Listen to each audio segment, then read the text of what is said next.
Bueno, lo que yo me acuerdo sobre todo es de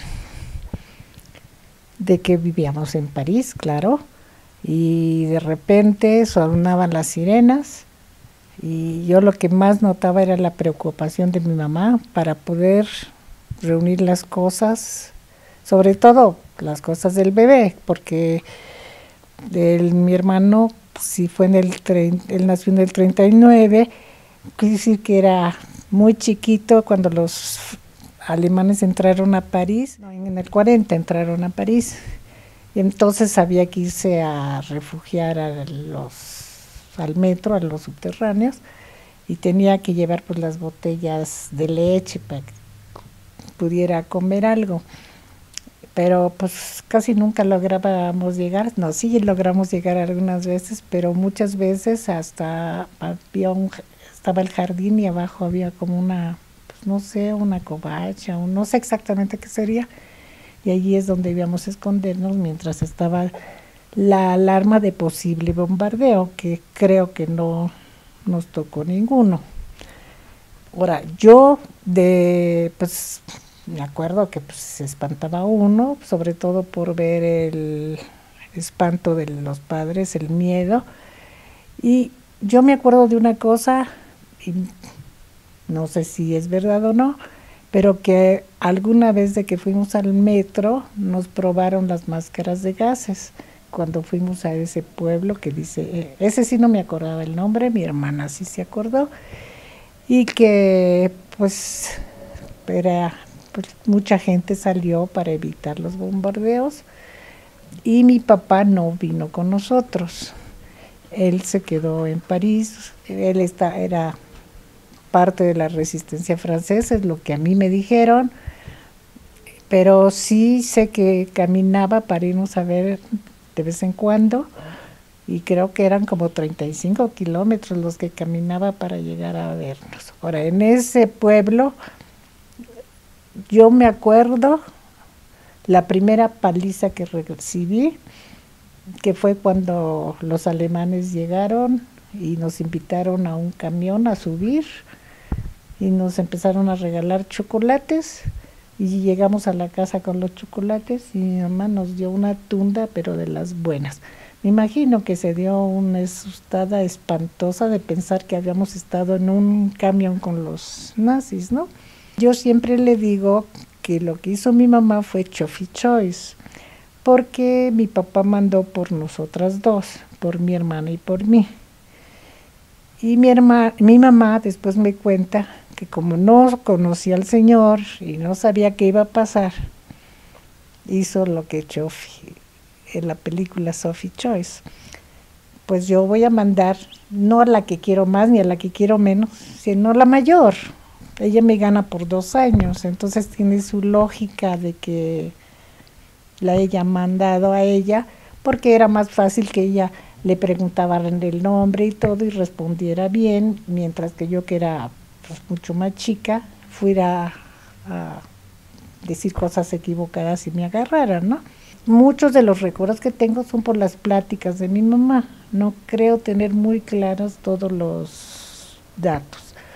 Ahora, yo lo que mi mamá me contaba, que cuando nosotros, que mandó después mi papá un coyote, o un pollero, como se llaman ahora, y que dijo que nos iba a llevar tal día a través de los bosques, dando una vuelta impresionante, porque no era París directo, sino ir hacia un lado y después regresar, ¿no? Era un trayecto muy largo y no directo.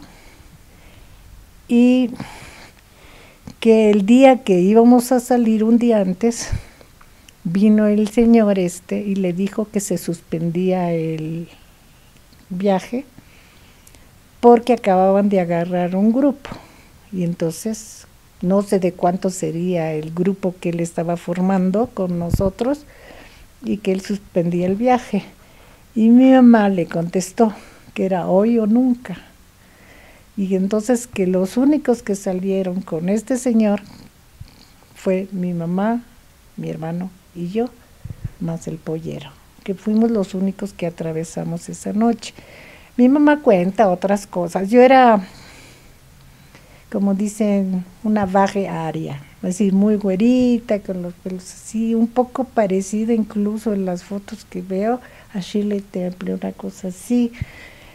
Y entonces mi mamá me ponía siempre como enfrente, ¿no? Porque así como que conmovía a los alemanes o a lo que fuera, ¿no? Y esa vez, pues ella fue a la estación del tren con unas amigas y con este señor. Las amigas sí eran francesas y las amigas iban para apartar lugar en el tren, se sentaban en el tren, mientras mi mamá esperaba hasta el último silbato para llegar corriendo, para subirse al tren. Y entonces empezó, pues como diríamos en español, a fingir demencia, de que no encontraba sus papeles, a rebuscar en la bolsa y cosas así, con el niño que pues es del 41, tenía 2 años, cargado y yo de la mano, empezó a buscar sus papeles para entrar. Obviamente sus papeles ya decían judía, porque la policía francesa había llamado a todos los que fueran judíos a que fueran a la estación de policía para para poner en orden sus papeles, y les puso el sello de judíos, cosa que pues creo que fue no muy bonito de parte de los franceses, y entonces pues no hubiera podido pasar. Ella dice que sintió que en ese momento se echaron una mirada los que estaban protegiendo las puertas del tren y que dijeron que pasara. Es decir, que se dieron cuenta realmente qué es lo que pasaba y que la dejaron pasar. Entonces pues ya nos subimos al tren, no sé cuánto ni en qué lugar nos tuvimos que bajar ya para pasar a pie toda la noche, era toda la noche pasar a pie un bosque. Sí es cierto lo que dice mi hermana, que yo era la encargada de los chupones, era de noche y también era cuidado con los ladridos de los perros, y si se le cae un chupón, métele uno inmediatamente porque van a llorar. Cuando ya pasamos el bosque, nos estaban esperando camiones, no camión, camiones, porque se supone que iba un grupo muy grande de gente, cosa que no pasó porque los demás no se fueron. Y que después en el camino, yo tengo que decir que todo eso son recuerdos de mi mamá, ¿no? Yo sí le tengo un pánico a los perros y a la noche, y supongo que tiene algo que ver con eso, al grado de que todavía de grande, por muchos años, de repente gritaba, si despertaba y veía muy oscuro, ¿no? Ya de casada y todo. Pero bueno, ya nos subimos al camión, vamos, y normal, en esos tiempos se le acaba la gasolina al camión. Y entonces empezaron a pedir aventón, a ver cómo salir. Y entonces dice mi mamá que la que nos dio aventón fue una pipa, como son las de gas, ahí eran de vino. Entonces una pipa cargada de vino que nos subió a la parte delantera, y con eso llegamos pues a donde teníamos que llegar, que era Bordeaux, ¿no? Y de allí pues ya era Francia Libre, esa parte ya era la frontera de la Francia Libre, entonces ya podía regresar con un poco más de facilidad. Y de allí pues nos fuimos a Niza. Me imagino que mi papá ya había alquilado una casa allí en Niza, que era en esos tiempos todo era regalado, ¿no? Es decir, si te atrevías a quedarte o a querer hacer algo, no costaba nada. Era una casa que fue teóricamente la casa de verano del rey de Portugal. Yo fui a fui a Niza, la vi por fuera, no entré, pero yo tenía los datos, incluso llevaba las tarjetas de racionamiento para una tienda muy cercana allí, y como era la zona elegante de Niza, fui con Pablo y me dijo, está puro cuento, y encontramos la tienda, y llevé digo, las tarjetas de racionamiento, todo muy emocionante y todo, quiere decir que sí, era así. De esa casa, pues sí me acuerdo que eran camas que colgaban de esas cosas contra los mosquitos y había para jugar al billar, cosas así muy raras. Y allí era muy grande. Bueno, para mí era enorme, me imagino. Y sí nos inscribieron a la escuela, porque me imagino que al principio mi papá no pensaba irse de Francia. Yo creo que empezó a sentir, como diríamos, pasos en la azotea y decidió irse. Entonces nos inscribió a la escuela. Para ir a la escuela teníamos que atravesar, por la parte de atrás del jardín desembocaba un bosque y ahí teníamos que cruzar para bajar, porque es montañosa esa parte, se llama Montbojón, y entonces teníamos que bajar para llegar a la escuela. Era vamos a decir, una forma, un shortcut para que no tuviéramos que dar toda la vuelta, pero pues sí me acuerdo que pues a mí me daba siempre miedo, ¿no? Y después pues ya empezó mi mamá, se fue a Marsella, ahí tengo sus salvoconductos, porque incluso de ir de Niza a entrar a Marsella necesitaba un salvoconducto, no se podía pasar nomás así. Es un salvoconducto por 3 días para poder obtener un boleto de barco para salir pues de Marsella a Casablanca, que es de donde salían los barcos. Entonces ya salimos, parece que febrero, marzo de 42. Y lo que dice mi mamá, pero no nos contó hasta mucho tiempo después, que a mi papá le solicitaron por favor que se diera su lugar en el barco, porque esta gente perdía su posibilidad de entrar a Estados Unidos o a donde pensara que fueran, y mi papá lo cedió. Y después, pues, de casualidad salió este otro barco que podría no haber salido igual, puesto que fue el último barco que salió de Europa. Yo nada más me pongo a pensar la discusión que debe haber habido entre mi mamá y mi papá ese día. Nada más piénsalo, en ese tiempo ceder tu lugar en el barco. Claro que obviamente era una forma pues de apreciar la salvación de otros, pero al mismo tiempo te estabas exponiendo tú mismo, ¿no? Llegamos a Veracruz casualmente, porque un barco normalmente llega primero a La Habana que a Veracruz, viniendo por el Atlántico, ¿no? Pero resulta que en el barco venía un grupo muy grande de españoles refugiados y un grupo muy grande un grupo de austriacos, niños, entre ellos está la Susana Alexander, está la Rosita Rimoch, una serie de gente que venían en este barco, unos judíos y otros españoles, ¿no?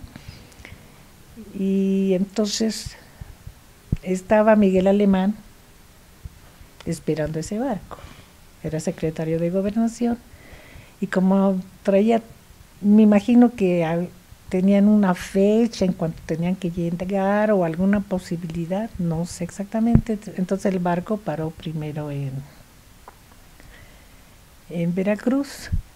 Y pues mi papá ya había hecho amistad con un señor ahí en el barco, que era tío del señor Canel, no sé si habló del señor Canel, y el señor Canel convenció a mi papá. Yo digo que esa es la versión que yo tengo, que el señor Canel le dijo, yo tengo fábrica de lana y tú eres sueterero, pues quédate en México. Y que mi papá seguramente le contestó, pero ¿cómo? Y entonces el señor Canel fue a hablar con pues, los grupos de ayuda, ¿cómo se llama? Gilfaré, que iban siempre que llevaba un barco a Veracruz, y ellos fueron a hablar con Miguel Alemán, y es como nos dejaron bajar. Yo tuve la oportunidad no con el señor Miguel Alemán, pero con su hijo. Una vez estuvimos en una cena y le dije que nunca había tenido la oportunidad de agradecerle a Miguel Alemán, que gracias a su apoyo estábamos en México, y pues se le salieron las lágrimas al señor Miguel Alemán Jr. Y después pues allí nosotros estábamos en un hotel que se llama, creo, el Hotel Imperial, ahí tengo los datos, y quedaba justo al centro de Veracruz, donde estaba, ya ves, los kioscos en que siempre se acostumbraba en los pueblos que los domingos dieran vuelta la gente, para un lado los hombres, para el otro las mujeres, hacer así las reuniones. Y la verdad todo lo veíamos así como una cosa muy rara. Sobre todo mi mamá, que venía de París y de Niza y todo, pues se sintió que llegaba a la jungla, por decir algo así, ¿no? Después, como no, yo no sé cómo se las arreglaba mi papá, porque nunca fue bueno para los idiomas y pues español nunca sabía, ¿no? Y tomó un tren para venir a México, y se subió a segunda, tercera, yo qué sé, y entonces iban las gentes con sus guajolotes, así como viajaban por lo menos entonces allá en México, y llegamos a México. Nuestro primer departamento era cerca de la estación de Buenavista. Entonces ahí seguía un poco, bueno, ahí sentimos el primer temblor, para ser claros, ¿no? Pero también, como silbaban las sirenas para que salieran los trenes, nosotros nos las pasábamos casi todo el tiempo debajo de la mesa escondiéndose de las sirenas. ¿Cómo es que supiste cómo llegaron los cuadros a México? ¿Cómo supe? Porque encontré ahorita el papel que acabo.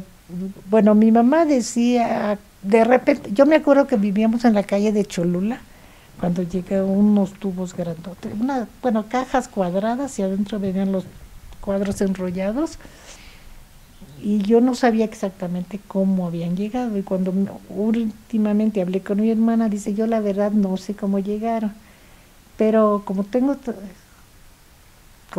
todos esos papeles, ella me dijo que le buscara. Ella me dijo, me acuerdo que tú le hiciste un álbum a mi mamá, a ver si me consigues las copias, o me sacas copias. Yo el día que le hice el álbum, que me dediqué a planchar, a unir, a hacer todo, saqué copias, porque dije uno para mi mamá y otro para mí.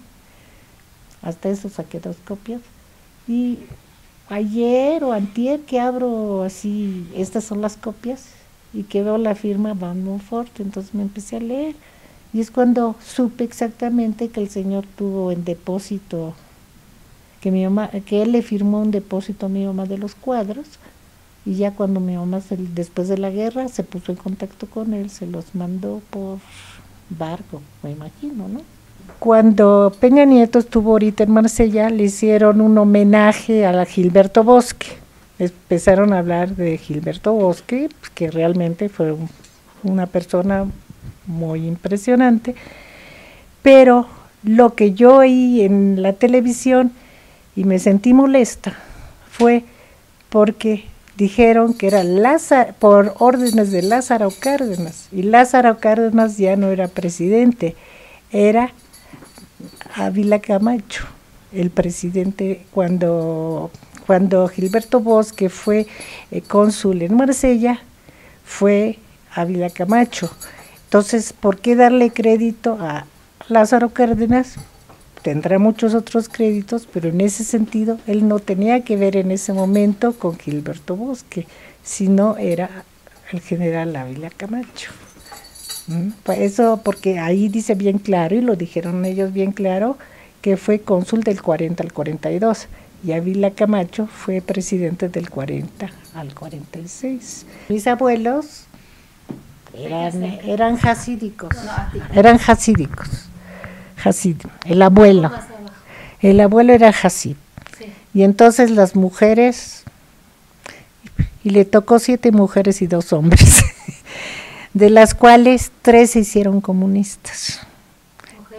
3 mujeres. Mi mamá pasó cárcel, por eso después se fue a Francia, porque saliendo de la cárcel, ¿por qué? Por repartir propaganda comunista en Polonia, en Ella tenía como 18 años, en ese año estaba prohibido el comunismo allá, y fue a la cárcel y después un grupo de teatro de trabajadores hizo una función para poder pagar su fianza y su mamá le llevó allí una muda de ropa y muchos periódicos para que se envolvieran las piernas y ya no regresas a la casa porque te van a volver a agarrar.